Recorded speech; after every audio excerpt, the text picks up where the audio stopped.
Hey, welcome back to Little Hollow Homestead. Today we are going to start our winterization. I've already got a little bit of head start on some things. I'll show you what's going on. The chickens behind me, we've got to get them ready. I'll show you what I've done to the dogs to get them ready for the winter as well. It gets, the last couple of nights it's gotten down into the high 20s or low 20s rather.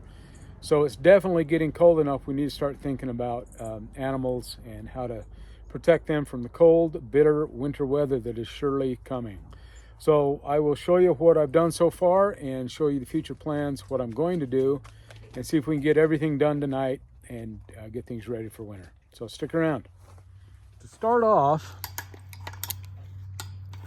you can kind of see, we've gotten a couple of snowfalls already, and we've gotten everything pretty much buttoned up here in the garden so far. What I did before it froze, I don't know if you remember or not, you probably don't, but anyway, these steps were right against this fence as they came up, and then I had these pots taking up half of the step.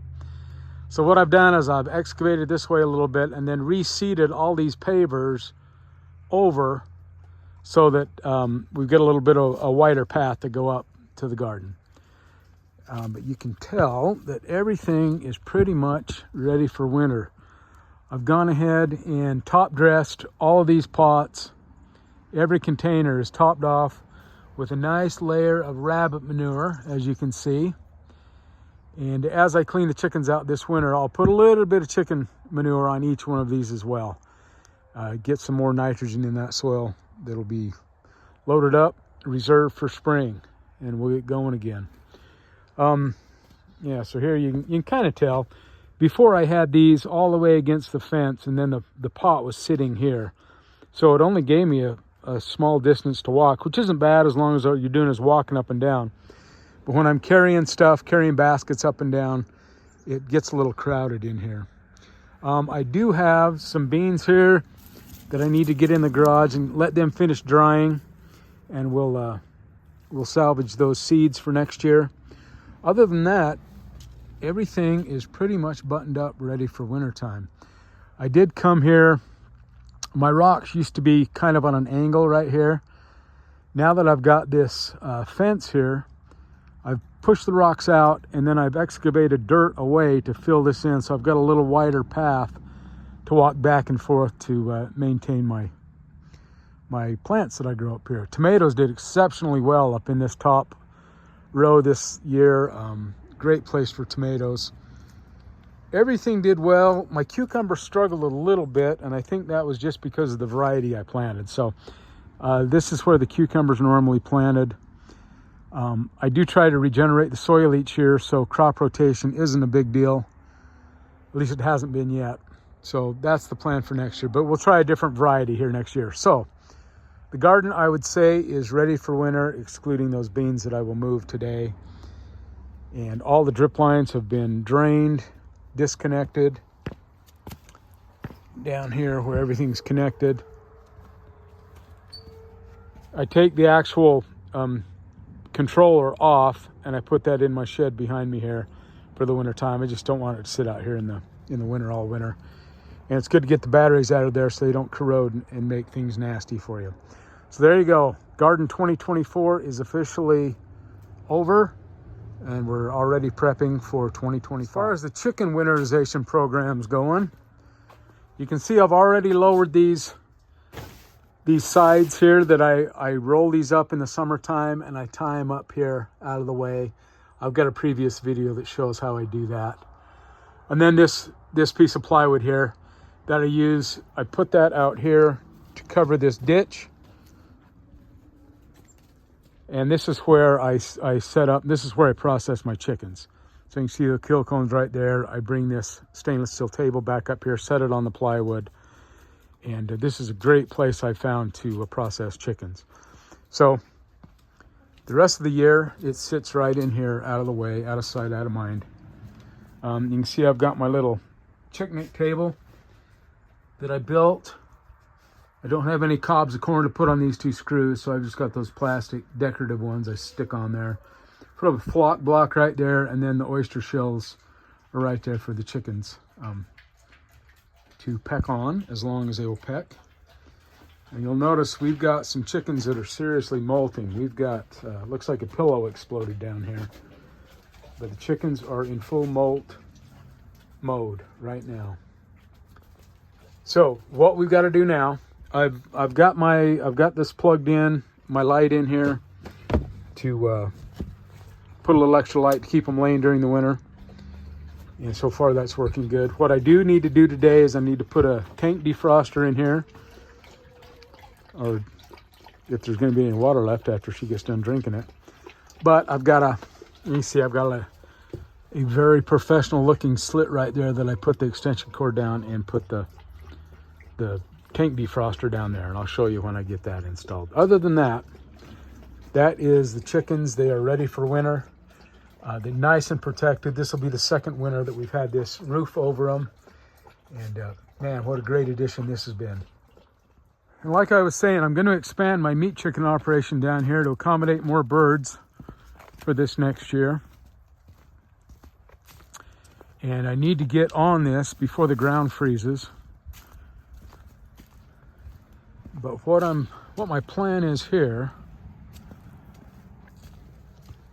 that's an empty looking chicken coop right there. But what I'm going to do here is where this back post is. It's the hillside. I'm going to take it, I'm going to excavate all the way along there, bring this out, flatten it, and then in the spring I'll put a couple more cattle panels. I'll put a cattle panel down, back and back, hooked right to here on the other side of this poplar tree, and then I'll take this end panel, cut it out, so the chickens will have more of a free range to run. It'll give them a lot more room. So I'm going to get going on this right now while it's still kind of warm and the ground isn't frozen. So I'll be ready to go for the spring, and it won't be a muddy mess in the spring, hopefully. Okay, dug into the side of the hill, flatten it out. We'll leave that one bunch of scrub oak in there, stand it up, and we're ready to attach right here with our cattle panel, doink, down to that tree, out to here and back. That probably, just looking at it, probably doubles the size of the existing meat chicken pen. So there we go. The chickens will love to get in here and scratch this as soon as I leave. But here you go, that's a head start for spring. Okay, we'll put the chicken water defroster in. Obviously it won't go through the hole. Just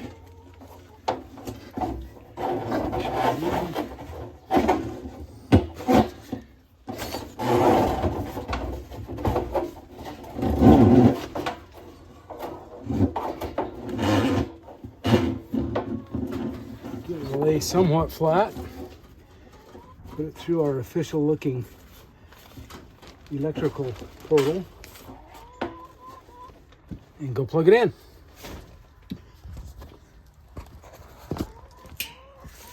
All right. So we'll plug this into this. You can tell I've got a timer on it. That's so the light will go on.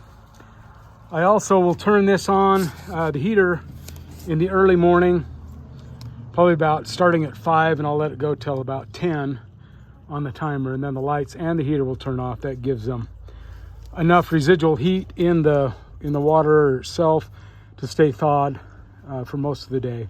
It gets really cold and I notice that it's staying frozen, then I can always adjust the timer. But there we go, we'll plug that in. Chickens are ready to go. It did get cold enough last night to freeze up, so good timing, I guess, on my part. Get that, of course, with that barrel it stays a little more insulated, but it's definitely getting cold. There's the proof. As I'm wandering around down here,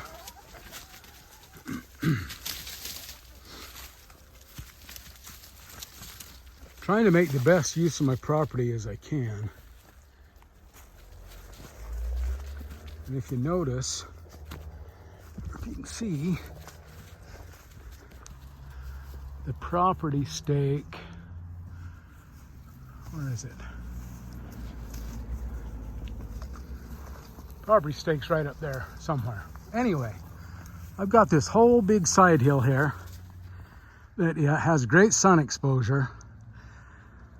And Sounds like a pretty big job. But anyway, what I'm thinking about doing is I'm thinking about terracing this like I did my other garden down. It's about 50 yards down the hollow. Fencing it so the deer don't get in it. And then growing something here. I haven't decided what to grow here, but that, gosh, that's probably twice the size of my existing garden that I grow an awful lot in it already. So I can only imagine what I can grow here. It wouldn't take much to hook up another drip line, run it back. Where are we? Run it back through here. The other garden's just down here a little ways. Run a water line up to here. Have a drip system for here. Wouldn't be a big deal. So we'll let that percolate through the winter and see what wonderful idea I come up with. Something to grow right there. That'll give me something to do all winter. So I'm sure we'll make decisions, change them, revise them, and change them again. But anyway, I want to make use of this somehow next year. So that's the goal.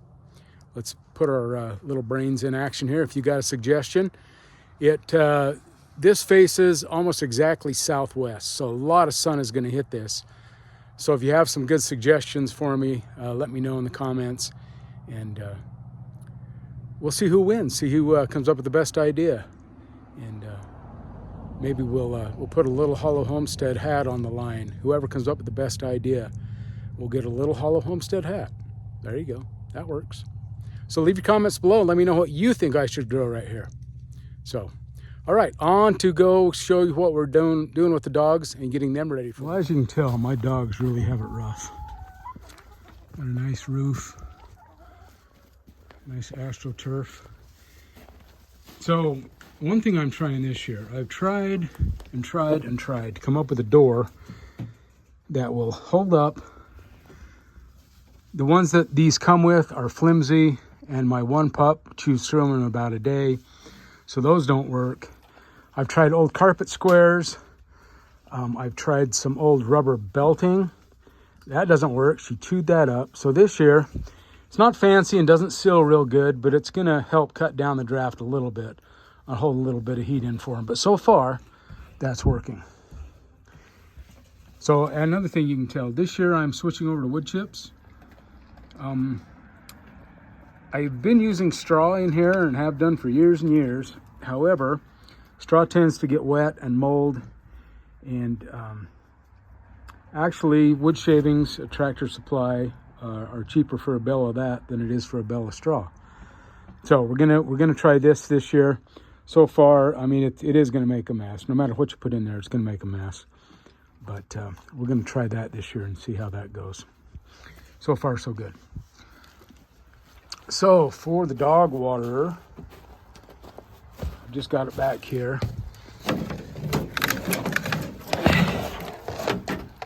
And we'll undo that cap right there. Put this water down in there, and then you can see I've got heating pads also in each of these dog houses. So each dog has a heating pad, which keeps them nice and toasty, and then I'll just plug this water defroster in there, and we will put a timer on it back at the house, and it'll do the same thing as the chickens and go on in the middle of the night and off during the day. Okay, I mentioned my dog likes to chew, my pup. So I put this PVC pipe on the cord till it goes to the fence. And we tuck this underneath there, jam it in there nice and tight. She can't get a hold of that. So we are ready for winter.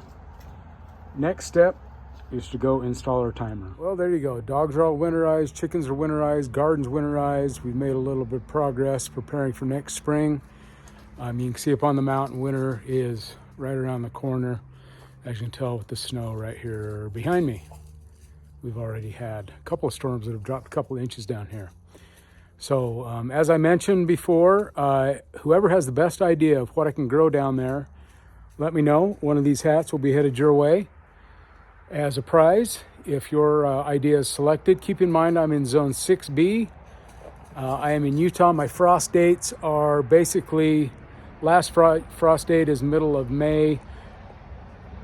First frost date is usually middle of October. So use those in your guesses or your ideas, and we'll see who wins. So as always, thank you for stopping by the homestead tonight, and have a great day, and we'll catch you on our next adventure. See you later.